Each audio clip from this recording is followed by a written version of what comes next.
اعوذ باللہ من الشیطان الرجیم بسم اللہ الرحمن الرحیم اللہم صلی وسلم مبارک علی سیدنا محمد وعلی آل محمد۔ میں بھی منصور ہوں کہہ دو اغیار سے،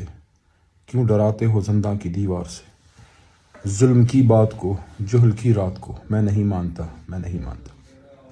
یہ حقیقت ہے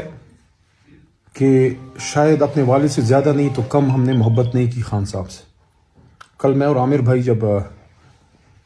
اڈیالہ میں خان صاحب سے ملے، ان کی صحت اچھی تھی، حشاش پشاش بھی لگ رہے تھے، تفصیلی گفتگو ہوئی، ماشاءاللہ فتح مکہ ماڈل پہ انہوں نے بات کی، بڑا دل دکھایا، نیلسن منڈیلا کے ٹروتھ اینڈ ریکنسیلیشن کی بات کی۔ ویژن ان کا یہ تھا کہ حکومت میں آ کے ہم ملک کو آگے لے کے جائیں بجائے اس کے کہ ذاتی انتقام کی بات ہو۔ لیکن جو پھر رات میں گھر گیا، جب ہم جا رہے تھے وہاں سے، اس طرح وہ اٹھے، پھر ظاہر ہے ہم وہاں سے نکل کے اپنے اپنے گھر یا باہر آ گئے،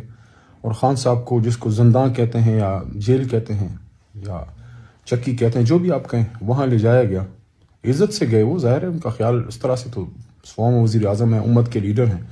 لیکن دکھ ہوا کہ جس طریقے سے خان صاحب چلے گئے، مطلب ہے کہ کیا یہ اس امت کا، اس قوم کا یہ نصیب ہے کہ اللہ تعالیٰ جب بھی اس کو کوئی لیڈر دے گا تو ٹیپو سلطان سے لے کے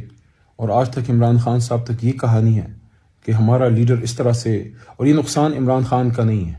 یہ نقصان قوم کا ہے۔ عمران خان آلریڈی 70 سال سے زیادہ ہے، اس کو آپ وزیر اعظم بناؤ نہ بناؤ، بنے نہ بنے، اس کی عزت جو اللہ نے دی ہے وہ روز بروز بڑھی رہی ہے۔ تو اصل میں نقصان قوم کا ہے۔ یہ ایسے ہی ہے جیسے کسی کے پاس ایک بہت بڑا اثاثہ ہو اور آپ اس کو اس اثاثے سے محروم کر کے بھیک مانگنے پہ مجبور کر دیں، تو قوم کا اثاثہ جیل میں ہے اور قوم پریشان ہے۔ مجھے دکھ اس کا ہے کہ میں نے تو بچپن سے، when I was in class 1 or 2، تب سے ہم خان صاحب کو فالو کر رہے ہیں۔ ہمارا ہیرو ہے بچپن سے، کرکٹ کا ہیرو۔ میں نے اس آدمی کو دیکھا اس زمانے میں، عمران خان، جہانگیر خان اور حسن سردار، اور یہ وہ لوگ تھے، جاوید میاں، جو ہر میدان میں پاکستان کا جھنڈا اٹھا کے رکھتے تھے۔ لیکن اس آدمی کے پیچھے کوئی اللہ کی، کوئی ایسی اللہ کے نیک بندوں کی دعا ہے، یا اس کو اس کی ماں کی دعا ہے، یا اس قوم کے چھوٹے بچوں کی دعا لگی ہے، یا اس کے پیچھے جو بھی دعا ہے کہ اللہ نے اس آدمی کو پچھلے 50 سال ہر دن دوسرے دن زیادہ عزت دی ہے اور وہ آگے بڑھتی گئی۔ قدرت اس پر مہربان ہے۔ تو عامر بھائی دل اس پہ دکھی ہے کہ جس نے ہمیشہ سبز لالی پرچم کو لہرا کے رکھا اور پاکستان کی شان بڑھائی، آن بڑھائی، اور جس نے یہاں نہیں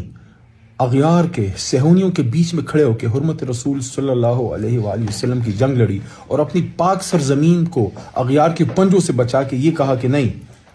کوئی نہیں، یہاں کوئی اڈا شڈا آپ کو نہیں ملے گا۔ اس کے ساتھ ہم یہ کر رہے ہیں کہ ایک رات نہیں، اس کا 1 منٹ بھی زندان میں کیوں گزرے، ان کا کیوں نہیں گزرے، جو اس ملک کے ساتھ اور اس امت کے ساتھ جنہوں نے ہمیشہ یہ کیا ہے، ہمیشہ ٹیپو سلطان ہی سزا کیوں کھائے؟ یہ میرا سوال ہے۔ دل بڑا دکھی تھا کل رات کہ خان صاحب کو اس طرح ہم نے اپنے سے جاتے ہوئے دیکھا، اور والدہ نے صبح پوچھا میرے سے، رات تو میں دیر پہنچا، ملاقات نہیں، پوچھا خان صاحب کیسے تھے، تو میں نے ان کو کہا کہ ان کی صحت اچھی ہے، ہی واز گڈ، لیکن ہم سب اداس ہیں کیونکہ امت کا لیڈر، امت کا سربراہ، صرف پاکستان کا نہیں، اس کو ہم نے اٹھا کے ادھر پھینکا ہے جو جگہ ملک کے غداروں اور حضور صلی اللہ علیہ وسلم اور ان کے سوچ اور فکر کے خلاف جو لوگ ہیں ان کے لیے ہونی چاہیے، وہاں ہم نے اس کے غلام کو رکھ دیا ہے۔ بہرحال اللہ کی لاٹھی بے آواز ہے، اور اللہ فرماتے ہیں کہ وَقُلْ جَاءَ الْحَقُّ وَزَهَقَ الْبَاطِلُ إِنَّ الْبَاطِلَ كَانَ زَهُوقًا، اور بے شک میرے حبیب آپ کہہ دیجئے کہ جب حق آتا ہے تو باطل مٹتا ہے، اور باطل تو ہے ہی مٹنے کے لیے۔ جو یہ بات اس رات اس ملنگ کے منہ سے نکلی تھی، انشاءاللہ وہ پوری ہوگی کہ ہمارا لیڈر واپس اسی کرسی پہ آئے گا، اور انشاءاللہ چیف وپ عامر ڈوگر صاحب اپنے ہاتھ سے عمران خان صاحب کو وہ ادھر لے کے آئیں گے اور اسی کرسی پہ دوبارہ بیٹھیں گے انشاءاللہ۔ علی بھائی آپ کی بات کو میں بڑھاتا ہوں۔ 8 فروری کو جو قوم نے ووٹ دیا ہے وہ خاموش انقلاب تھا، وہ ووٹ چابی بنے گا اس تالے کی جو اڈیالہ جیل کا تالا ہے، اور وہ کھلے گا، عمران خان ہمارا